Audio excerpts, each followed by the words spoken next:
Ein verbotenes Buch behauptet, König Salomon habe nicht nur den Tempel gebaut, er soll Dämonen kontrolliert haben. Und Jahrhunderte später tauchte ein Grimoire auf, das versprach, genau diese Macht wieder zugänglich zu machen. Der Grand Grimoire, der rote Drache. Ein Buch, dem nachgesagt wird, es enthalte Rituale zur Beschwörung von Mächten, die Wissen, Reichtum, Einfluss und verborgene Schätze versprechen. Doch die eigentliche Frage lautet nicht, ob dieses Buch echt ist. Die eigentliche Frage lautet, warum wurde es über Generationen hinweg so sehr gefürchtet? Und warum führen seine Wurzeln zurück zu einem König, dem man nachsagte, selbst Dämonen beherrscht zu haben? In der biblischen Überlieferung erscheint Salomon als König der Weisheit und als Erbauer des ersten Tempels in Jerusalem. Doch später legte sich um seine Figur eine zweite Schicht. Legenden, in denen seine Macht nicht an den Mauern des Tempels endete, sondern in eine unsichtbare Welt hineinreichte.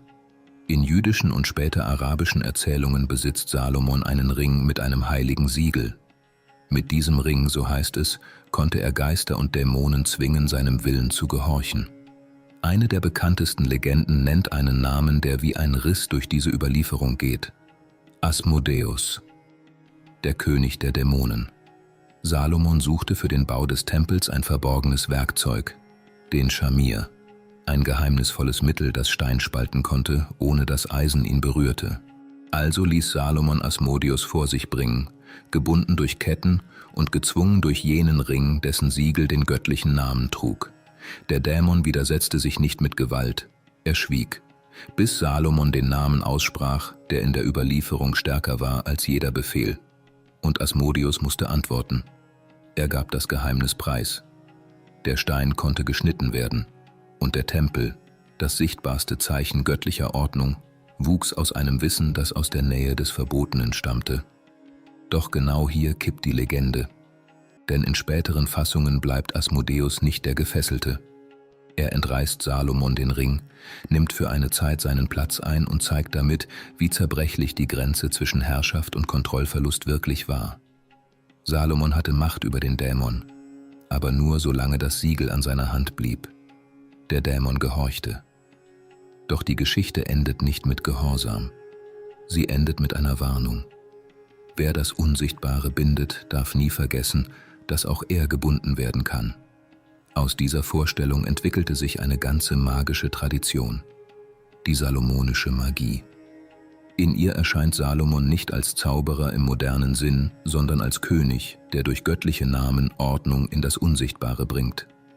Jahrhunderte später beriefen sich zahlreiche okkulte Schriften genau auf diese Autorität. Und diese Bücher nannte man Grimoires. Ein Grimoire war kein Buch, das man einfach las. Es war eine Anleitung, eine Grenze zu überschreiten. Darin fanden sich keine bloßen Anweisungen, sondern ganze symbolische Systeme, magische Siegel, Schutzkreise, Räucherstoffe, göttliche Namen und sorgfältig formulierte Anrufungen von Engeln und Geistwesen. Alles diente nur einem Zweck: Kontakt mit Kräften herzustellen, die der Mensch eigentlich meiden sollte. Die zugrunde liegende Idee ist uralt, aber gefährlich. Wer den wahren Namen kennt, kennt das Wesen. Wer das richtige Siegel verwendet, öffnet einen Zugang. Wer den richtigen Zeitpunkt wählt, handelt im Einklang mit einer verborgenen Ordnung. Doch wer eine Grenze öffnet, muss auch wissen, wie sie wieder geschlossen wird. Und genau hier beginnt die Angst. Denn seit Jahrhunderten wiederholt sich dieselbe Warnung. Ein Fehler im Ritual kann Folgen haben, die sich nicht mehr kontrollieren lassen. Unter allen Grimoires besitzt eines einen besonders düsteren Ruf: der Grand Grimoire. Auch bekannt als Le Dragon Rouge, der rote Drache. Historisch tauchte das Werk wahrscheinlich im 18. oder frühen 19. Jahrhundert in Frankreich auf. Doch sein Inhalt gibt sich wesentlich älter. Im Zentrum steht die Anrufung von Lucifuge Rofocale. Dieser Name wird oft als derjenige, der das Licht meidet, gedeutet. In der okkulten Tradition gilt Lucifuge als Verwalter verborgener Reichtümer und irdischer Macht. Der Grand Grimoire verspricht seinem Leser Zugang zu geheimem Wissen, Einfluss auf materielle Umstände und die Offenlegung verborgener Schätze. Doch der Text folgt einer alten Logik. Macht verlangt Gegenseitigkeit. Wer etwas ruft, tritt in Beziehung. Wer eine Kraft bindet, bindet zugleich sich selbst. Genau dieser Gedanke machte das Buch so berüchtigt. Andere Grimoires betonen Schutz und Kontrolle. Der Grand Grimoire wirkt dunkler, wie ein Buch über Verhandlung, über Austausch und über den Preis von Macht. Für religiöse Autoritäten waren solche Bücher nicht nur wegen ihres Inhalts gefährlich. Sie verkörperten eine noch radikalere Idee, dass ein einzelner Mensch direkten Zugang zum Unsichtbaren suchen könnte. Ohne Priester, ohne Institution, ohne Vermittler. Damit verschob sich Autorität, vom Tempel zum Individuum, vom Dogma zur Erfahrung. Wer ein Grimoire besaß, hielt nicht nur ein Buch in den Händen, er hielt eine alternative Landkarte der Wirklichkeit. Deshalb wurden viele dieser Werke verboten, versteckt oder nur im engsten Kreis weitergegeben. Und trotzdem verschwanden sie nie. Sie wurden abgeschrieben, übersetzt, neu zusammengestellt und unter berühmten Namen wie Salomon veröffentlicht. Gerade diese Mischung aus Geschichte, Mythos und Symbolik macht Grimoires bis heute so faszinierend. Denn niemand kann mit letzter Sicherheit sagen, wo literarische Konstruktion endet und wo tatsächliche rituelle Praxis beginnt. Auch der Titel selbst wirkt wie eine Warnung. Der rote Drache.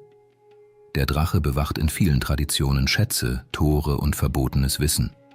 Rot ist die Farbe von Blut, Glut, Siegelwachs und Gefahr. Zusammen entsteht das Bild eines Buches, das als Schlüssel zu verborgener Macht verstanden wurde. Ein Tor. Nicht zu gewöhnlicher Erkenntnis, sondern zu einer tieferen Schicht der Wirklichkeit. Vielleicht war es genau diese Vorstellung, die Generationen von Lesern in Bann zog. Nicht das Papier, nicht die Tinte, sondern die Möglichkeit, dass Worte allein eine Tür öffnen könnten. Historiker betrachten den Grand Grimoire heute als Produkt der frühen Neuzeit, als Text, der ältere Traditionen aufgreift und neu ordnet. Okkultisten dagegen sehen darin ein ernstzunehmendes Ritualbuch, dessen Bedeutung weit über seinen historischen Ursprung hinausgeht. Doch vielleicht liegt das wahre Geheimnis an anderer Stelle. Der Grand Grimoire zeigt einen Wunsch, der so alt ist wie die Menschheit selbst. Den Wunsch, die verborgene Ordnung hinter der sichtbaren Welt zu erkennen, Macht zu gewinnen, Grenzen zu überschreiten und Antworten auf Fragen zu erhalten, die keine gewöhnliche Lehre beantworten kann. Der Grand Grimoire ist deshalb mehr als ein okkultes Buch. Er ist ein Symbol für den uralten Drang des Menschen, das Verbotene zu verstehen. Er steht an der Schwelle zwischen Mythos und Geschichte, zwischen Furcht und Erkenntnis, zwischen Kontrolle und Hingabe. Und vielleicht liegt seine größte Macht nicht darin, dass er Dämonen beschwören soll, sondern darin, dass er eine unbequeme Frage stellt. Wie weit würdest du gehen, wenn du glaubtest, dass hinter dieser Welt noch eine andere existiert? Schreib in die Kommentare. Sind Grimoires nur symbolische Texte? Oder bewahren sie ein vergessenes Wissen? Und wenn dich verborgene Traditionen, alte Magie und esoterische Geschichte faszinieren, abonniere den Kanal. Denn manche Bücher wurden nicht geschrieben, um gelesen zu werden, sondern um Ehrfurcht zu wecken.